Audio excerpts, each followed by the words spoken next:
आप में से कितने लोग हैं जो बहुत एक्साइटेड हैं आज के सेशन को लेकर के? तो अब मैं जैसे ही आपको नाम बताऊंगा उनका, जो हमारे आज के गेस्ट हैं, तो आपका जो एक्साइटमेंट लेवल है वो और बढ़ जाएगा। ये बताने से पहले कि गेस्ट कौन है, मैं आपको थोड़ा सा बताता हूं YouTube के बारे में। YouTube में क्या है कि पूरे वर्ल्ड की अगर बात करी जाए तो करोड़ों चैनल्स हैं जो अलग अलग जॉनर्स में हैं, अलग अलग कैटेगरीज में हैं। उसमें से दो बड़ी कैटेगरीज हैं, मोटिवेशन और एजुकेशन। पूरे वर्ल्ड में जो वर्ल्ड का नंबर 1 मोटिवेशन चैनल है वो मेरा है, और जो वर्ल्ड का नंबर 1 एजुकेशन चैनल है किसी इंडिपेंडेंट क्रिएटर का, वो उनका है, जो कि हमारे गेस्ट हैं। उनके 17 मिलियन से ज्यादा सब्सक्राइबर्स हैं। Please give an energetic and warm welcome to the one and only Khan sir.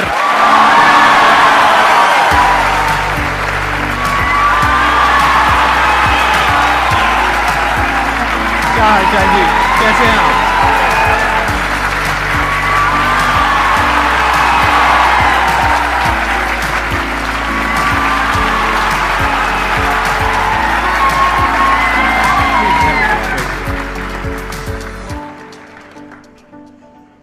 इससे पहले कि ऑडियंस आपसे कुछ पूछे या इंटरेक्ट करे, मेरे माइंड में एक क्वेश्चन है आपके लिए जी। जो बच्चे हैं वो आपके इतने दीवाने क्यों हैं, इतने पागल क्यों हैं आपके पीछे? मतलब मेरे कमेंट सेक्शन में भरा पड़ा था, खान सर कब आएंगे, खान सर कब आएंगे। मतलब ऐसा क्या जादू कर दिया आपने बच्चों के ऊपर? ये सवाल हम आपसे भी पूछते हैं, हमारे पे भी इतना कमेंट आया, इतना मेरे तो ऑफिस में लोग चले आए कि सर कब जा रहे हैं। अच्छा। क्योंकि हम लोग का तो एग्जैक्ट है, वही पढ़ाना है। हाँ। तो देखिए, हम लोग का मेन है कि बच्चों को जो जरूरत रहती है कि अगर लड़का पढ़ने आया रहा ना, उसके मन में कोई डाउट ना रह जाए। हम उसको कहते हैं कि हम तुम्हें पढ़ा रहे हैं, दम है तो भूल के दिखाओ, याद करके नहीं।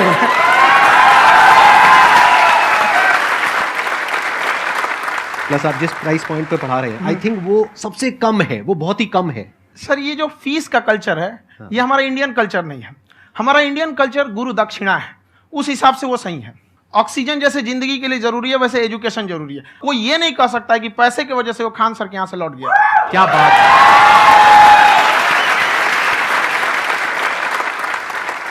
मैंने देखा कि आपका ये जो चैनल है कि ये पिछले 3 साल के अंदर अंदर ही ग्रो किया है। हमको जब चैनल शुरू हुआ तो एक दिन में हम 4-5 वीडियो बनाए।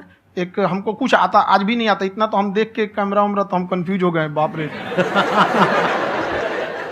तो हम एक ही दिन में वीडियो शूट किया, पढ़ाने वाला टॉपिक था हमको। उसके बाद कभी वीडियो नहीं, 6-7 वीडियो एक ही बार शूट कर लिए। और एक जो थे जिनका कैमरा वगैरह था, मेरे पास कैमरे भी नहीं थे उस टाइम, और कैमरा 35,000 का था। तो 6 महीना इसी में लग गया, जो 35,000 इसी में फंस जाएगा। तो उनके कैमरे से शूट किए, उन्होंने कोई चार्ज लिया, उसके बाद हम छोड़ ही दिए। लॉकडाउन लगा, तब हम कहें आप कैसे पढ़ाएंगे? हो तो 1 दिन 2 दिन करते करते अचानक लंबा हो गया। तब हमको याद आया कि ओहो, मेरा एक चैनल भी है वहाँ पे। तो उस समय उस पर लगभग 30,000 सब्सक्राइबर हो चुके थे। तो जैसे लॉकडाउन लगा तो उस पर पढ़ाना चालू किया, और पता नहीं क्या लोगों को पढ़ाई में इतना इंटरेस्ट आ गया कि आपका स्टाइल ऐसा है थोड़ा सा, आप आई थिंक पढ़ाई के साथ साथ में जो बीच बीच में आप थोड़ा बहुत छोड़ते रहते हैं ना, मतलब जो एंटरटेनमेंट चलता रहता है। ये बात हम देखिए, जब हम गुलाम थे ना, तो अंग्रेजों ने एक चाल चला था कि भारत को हम फिजिकली गुलाम रखेंगे 100-200 साल, मेंटली 1000 साल कर देंगे। उन्होंने पढ़ाई का मॉडल चेंज कर दिया। उन्होंने ऐसा डिजाइन किया कि ये टीचर की रिस्पॉन्सिबिलिटी है, वो पढ़ा के चला जाए। टीचर की रिस्पॉन्सिबिलिटी यहां खत्म नहीं हो जाती है। पढ़ाना तो कोई भी पढ़ा सकता है, टीचर की इससे बड़ी रिस्पॉन्सिबिलिटी होती है उसे समझाना। वो समझा कि नहीं समझा। अगर लड़का आपके समझाने के बाद डाउट रह गया तो ये आपकी गलती है। लड़का हमसे पूछता है, सर इतनी भीड़ है आपके पास, तो कहे सर डाउट कैसे पूछेंगे? हम कह रहे यार, तुम्हारा डाउट बचेगा तब ना पूछेगा तुम डाउट यहाँ पे।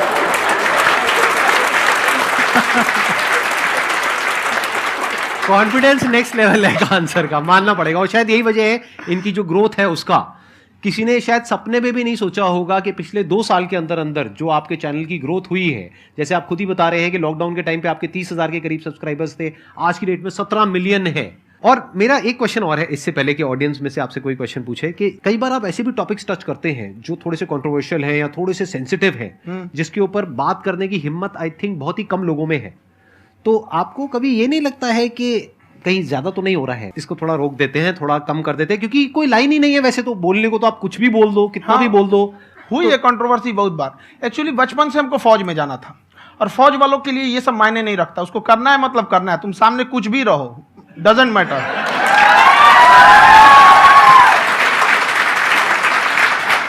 और मैंने YouTube पे देखा कुछ वीडियोस में कि आपका जो इंस्टीट्यूट है वहां पर आज से कुछ साल पहले कुछ बम गिरे थे। हाँ, कुछ गिरे थे, कुछ तो बहुत सॉलिड जगह गिरा था, फटा नहीं वो। मतलब आपके आसपास? हाँ, बम को भी पता है कि टीचर की इज्जत किया जाता है। क्या बात है, क्या बात है। मैं समझ पा रहा हूं कि ये आपके अंदर जो एटीट्यूड है ये कहां से आ रहा है, क्योंकि आप बचपन से ही फौज में जाना चाहते थे, तो आप जंग के मैदान में ही खड़े हैं एक तरीके से। बस फर्क ये है कि आपके हाथ में कलम है, हथियार ना हो करके। हथियार से एक आदमी की जान जा सकती है, हाँ। कलम से बहुत ताकत होता है। शिक्षा एक ऐसा हथियार है ना, हर कुरीतियों से लड़ सकता है, हर तरह की समस्याओं से। और ये एक ऐसा हथियार है, मेटल डिटेक्टर में भी नहीं पकड़ाता है।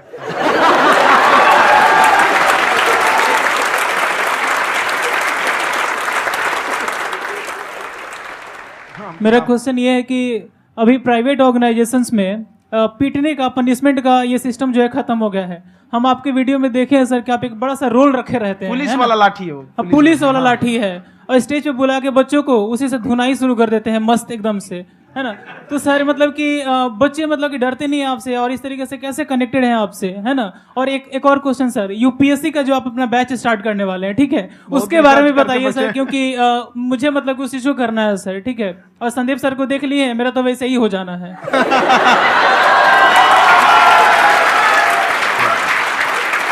क्या हो जाना है? मेरा पूरा कंप्लीट करो।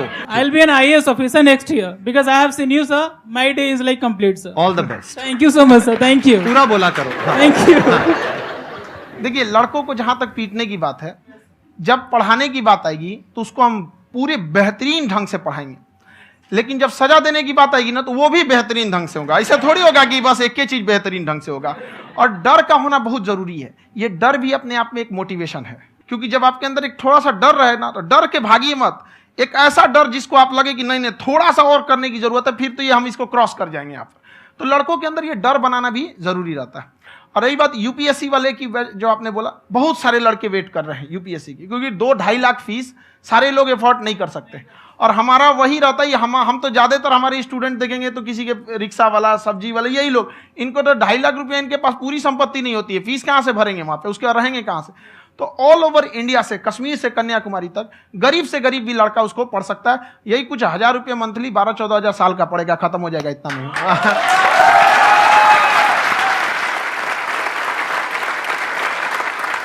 ये जो डंडे वाली बात इन्होंने कही, ये सच है? मतलब आप सच में एक डंडा रखते हो? पुलिस का ही है वो।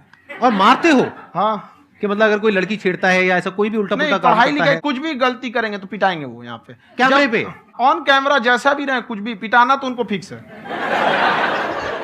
एक तो कोई मतलब विधायक जी थे, उनके लड़का को पीट दिए, तो चला दल बल लेके अपना वहां पे। उसने घर पे नहीं बताया था कि सर ने पीटा है, बस बोल दिया कोचिंग में पीटा है। बाद में पता चला हम पीटे हैं, तो उसके पिताजी मेरे सामने और पीटे।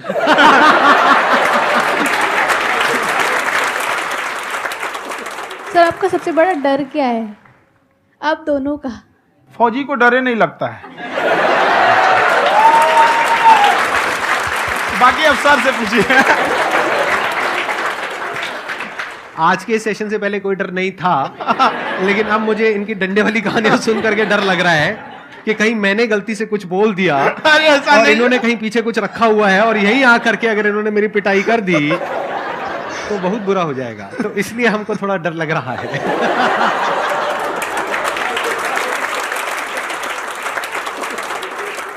आपकी डेली कितने घंटे क्लासेस होती हैं? 6-7 घंटे। अभी भी खुद ही करते हो आप? हाँ, हमारे स्टाफ परेशान रहते हैं। हम 1:30-2 बजे सोते हैं, सुबह 6 बजे उठ जाते हैं, परेशान रहते हैं। अरे इतना क्यों करते हो, है ना? कभी तो उनको भी साथ साथ लगना पड़ता है ना? उनको साथ साथ लगना पड़ता है। हम जग गए तो कोई सोया थोड़ी रहेगा, परेशान रह, दिन में सोते ही नहीं है बेचारा, कहीं कहीं जाके सोते रहता है। तो हम सीट बांध दिए कि भाई तुम इस समय सो जाना, तुम इधर सो जाना। आपकी शादी हो गई है? नहीं हुई अभी? मेरी खुशहाली देख के आप आइडिया लगा सकते हैं।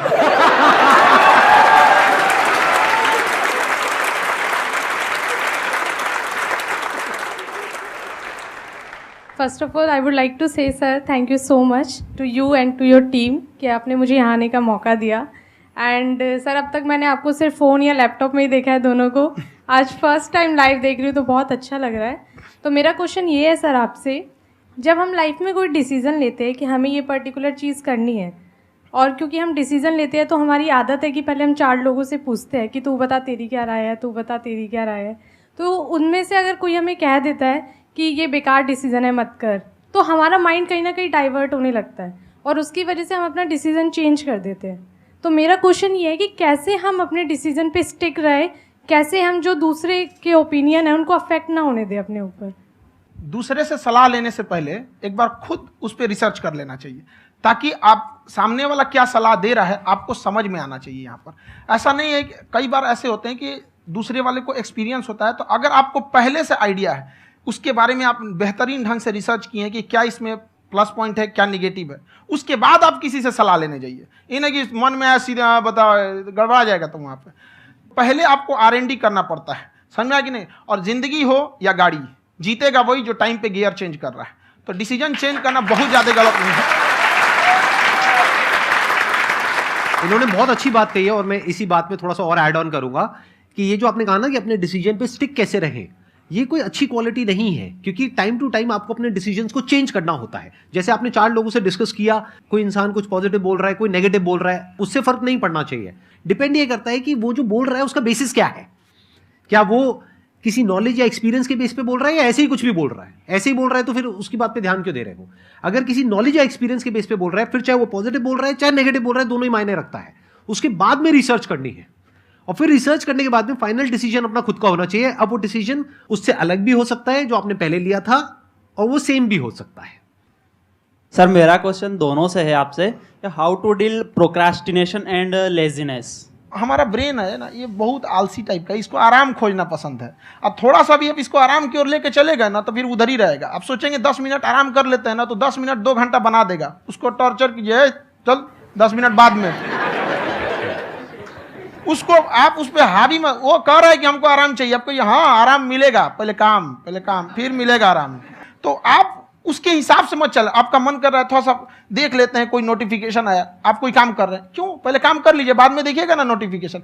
आप हावी मत होने दीजिए यहाँ पे। अगर आप 5 मिनट भी थोड़ा सा लूज पड़े ना, थोड़ा सा कमर सीधा कर लेते हैं, 2 घंटा बर्बाद कर दिया आपको। हावी मत होने दीजिएगा उसको अपने ऊपर। प्रोक्रेस्टिनेशन को तोड़ने का एक ही तरीका है, सबसे छोटे लेवल पे ले जा करके उस गोल को तोड़ दो। यानी वो गोल बहुत बड़ा है, उसको ब्रेक डाउन करो, उसके सबसे पहले स्टेप पे आ जाओ कि उसको अचीव करने का सबसे पहला स्टेप क्या है।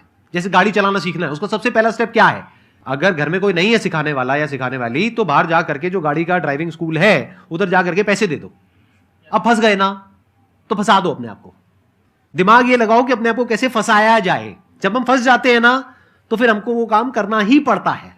Then there is no looking back. जब तक आप सोच रहे हो तब तक सोच रहे हो, उसको बोलते हैं पैरालिसिस ऑफ एनालिसिस, कि आप सोचते चले जा रहे हो अपने माइंड में, मैं ये करूंगा वो करूंगा वो करूंगा वो करूंगा, और प्रोक्रेस्टिनेट हो रहा है, वो चीज टलती चली जा रही है। तो उसको छोटे से छोटे लेवल पे ब्रेक डाउन करके उसको कर दो, दैट इज नंबर 1। और जैसे ही करना शुरू करते हो, कोशिश करो कि उसको जब तक कि आप सही से नहीं कर लेते हो उसको छोड़ना नहीं है, तो आपकी लेजीनेस भी खत्म हो जाएगी। कई लोगों को तो हमने देखा जो सप्ताह में कुछ भी नहीं करता, वो भी संडे को आराम कर रहा है।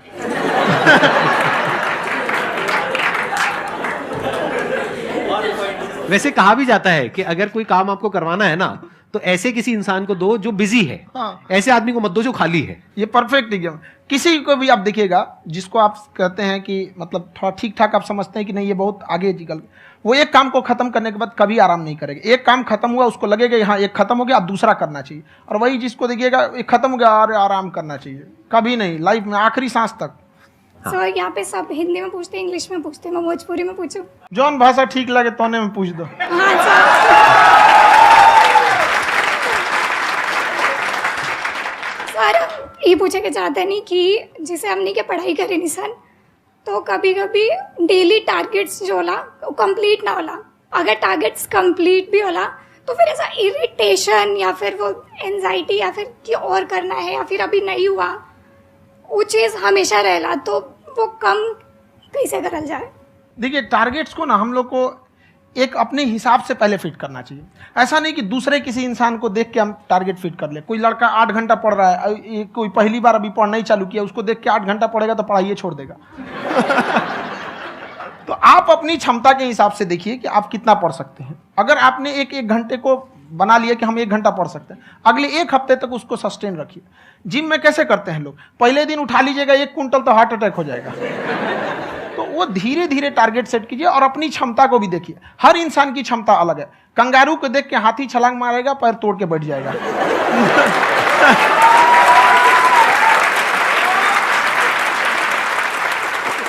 अब संदीप सर का मोटिवेशन देख के इसका मतलब क्या कि ट्रेन के आगे खड़ा हो जाएंगे, ढकेल देंगे तुमको। हालांकि ऐसा कर देते हैं, लेकिन ऐसा करिएगा लोग नहीं, क्षमता पता होना चाहिए। आपके अंदर एंजाइटी हो रही है कि मैंने कर तो लिया है, आप ये नहीं कह रहे कि मैंने कुछ भी नहीं किया है फिर मेरे को एंजाइटी हो रही है, आप ये कह रहे हो मैंने काफी कुछ कर लिया है फिर भी एंजाइटी हो रही है कि कहीं कुछ छूट तो नहीं गया है। तो बेसिकली आपको ये देखना है कि अगर आपके अंदर ये एंजाइटी हो रही है, that means you are a very good student, आप एक अच्छे स्टूडेंट हो। क्यों? क्योंकि बहुत सारे स्टूडेंट्स तो ऐसे हैं उनको पढ़ने के नाम से एंजाइटी होती है। तो आपको एंजाइटी हो रही है कि मैंने पढ़ लिया, दिन में मानो 8 घंटे का आपने टारगेट सेट किया और 6 घंटे पढ़ लिया, या मान लो 8 घंटे भी पढ़ लिया, फिर भी एंजाइटी हो रही है कि मैंने 10 घंटे नहीं पढ़ा। तो ये तो अच्छी क्वालिटी है ना, ये तो एक ब्रिलियंट स्टूडेंट की क्वालिटी है, क्योंकि एंजाइटी उसी को होती है जो केयर करता है, जिसको परवाह है, उसी की तो एंजाइटी होती है। जैसे माँ को अपने बच्चे की, जैसे एक माँ को अपने बच्चे के, जैसे एक माँ को अपने बच्चे को लेकर के एंजाइटी होती है। हंस लो मजाक उड़ा लो मेरा। कोई बात नहीं, एडिट कर देंगे इसको हम। हाँ।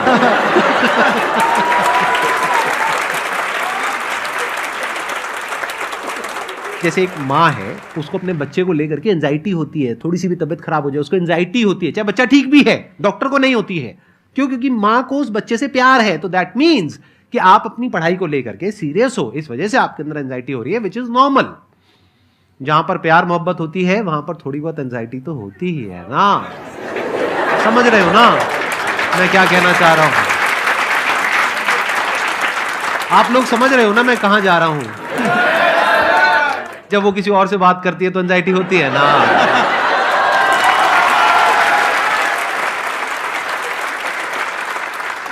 सर, आपकी स्टोरी हमने सुनी थी, तो एक टाइम आया था जब आप गंगा किनारे जाके बैठ गए थे, उस समय आपको कुछ समझ नहीं आ रहा था। तो उस समय मतलब आपने ये डिसीजन कैसे लिया कि अब आगे नहीं, यहाँ से वापस जाना है? रास्ता ही नहीं था। घर जाने के लिए एटलीस्ट 90 रुपए चाहिए थे, जेब में 40 रुपए थे। कैसे घर जाते हैं? और हम गंगा के किनारे चुपचाप बैठे बैठे हम कहें कि बहुत टेंशन हो गया, अब घर जाना चाहिए। रूम पे, तो किराए के रूम पे ही आदमी सारे लोग रहते। गए वहाँ पे तो रूम लॉक हो गया था। तुम खटखटाए तो ऊपर से गुस्सा से बोले जो ऑनर थे, क्या टाइम हो गया है? तुम कहीं 9-10 बज रहा होगा। घड़ी देखिए तो 2 बज रहा था रात का, 2-2:30 बज गया था वहाँ। टेंशन में आप तो होता है, कई बार ऐसा समय आएगा कि लगेगा जैसे अब कुछ नहीं हो सकता है। तो इससे घबराना नहीं है। कभी कभी गुच्छे की आखिरी चाबी भी ताला खोल देती है। जो बातें आपने बताई कि घर में प्रॉब्लम्स ये वो, ये तो बहुत लोगों ने फेस करी वहां पर, आप अकेले नहीं है, बहुत लोगों ने ये प्रॉब्लम्स फेस करी, बहुत तरह की प्रॉब्लम्स देखी, बहुत तरह की स्ट्रगल्स देखी, लेकिन वो सब इतने कामयाब नहीं हो पाए जितने कि आप हुए। तो आपके अंदर ऐसा कुछ ना कुछ है जो औरों के अंदर नहीं है। तो वो मैं जानना चाह रहा हूं कि वो ऐसा क्या था जहां से कि आपका दिमाग यहां तक सोच पा रहा है कि मैं पूरे इंडिया में इतने बड़े लेवल का चेंज लेकर के आ सकता हूं, एजुकेशन फील्ड में रेवोल्यूशन लेकर के आ सकता हूं। ये सोचना ही बहुत लोगों के बस का नहीं है। मेरी एक खुद की थिंकिंग, अगर हमको कोई 100 रुपए किसी काम के लिए दिया, हम सबसे यही कहते हैं, तो हम कोशिश करते हैं उसे 200 का रिटर्न दे। अगर कोई हमसे 200 रुपया फीस दे रहा है, 250 दे रहा है, तो हम उसको ये कोशिश करते हैं कि तुम्हें ऐसा लगे कि नहीं भैया हमने 10-20 हज़ार का पढ़ लिया यहाँ पर। वो ईमानदारी से कभी कमी नहीं। और हमेशा अगर हम प्रॉमिस X का करते हैं तो डिलीवर 4X करना चाहते हैं। ध्यान से सुनना और ध्यान से समझना इस फर्क को। अगर आप समझ पाए तो बहुत आगे जाओगे लाइफ में। एक वो होते हैं जो ये सोचते हैं कि हमें सब कुछ मिल जाए, हमें कुछ भी करना ना पड़े। दूसरी कैटेगरी होती है लोगों की जिनको जितना मिलता है उसमें भी चोरी चकारी करते हैं या कोशिश करते हैं कि उससे कम दे सामने वाले को जितना कि हमें मिल रहा है। तीसरी कैटेगरी होती है लोगों की जो इनके जैसे लोग होते हैं।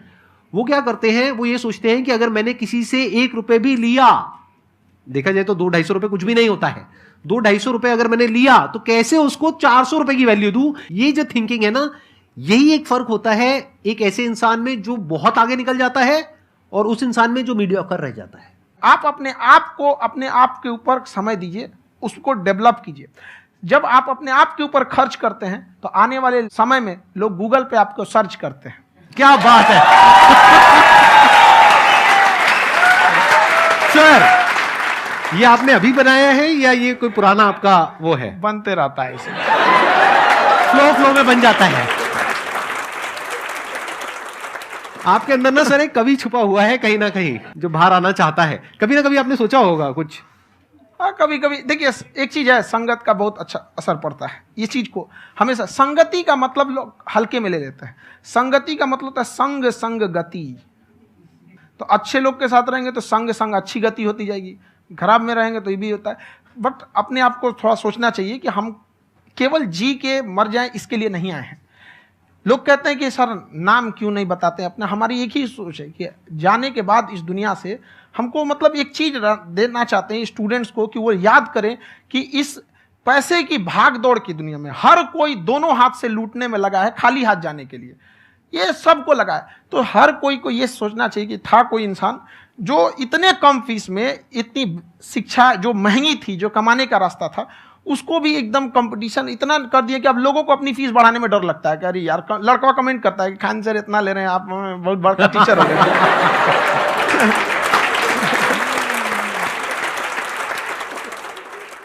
खान सर की एक क्लिप है, ये समय और समझदारी में बहुत फर्क होता है।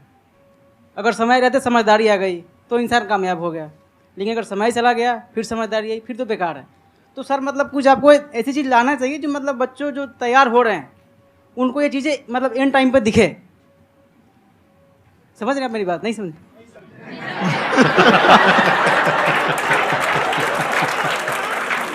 यही होता है सर, सर का मोटिवेशन ज्यादा हो जाता है। जब आप स्ट्रगलिंग फेज में हैं तो कम से कम चीजों को अपने ऊपर खर्च कीजिए, ज्यादा से ज्यादा सीखने में खर्च कीजिए। अगर आपको राजा बनने का शौक है तो गुलाम की तरह मेहनत करना सीखिए, तब राजा बनेंगे।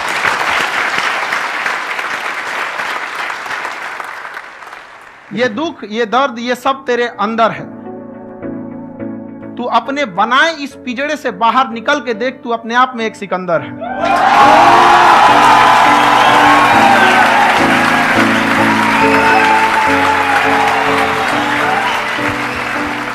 Thank you so much sir for coming. बहुत मजा आया मेरे को आपके साथ में इंटरेक्ट करके। आई एम श्योर आप लोगों को भी बहुत मजा आया होगा।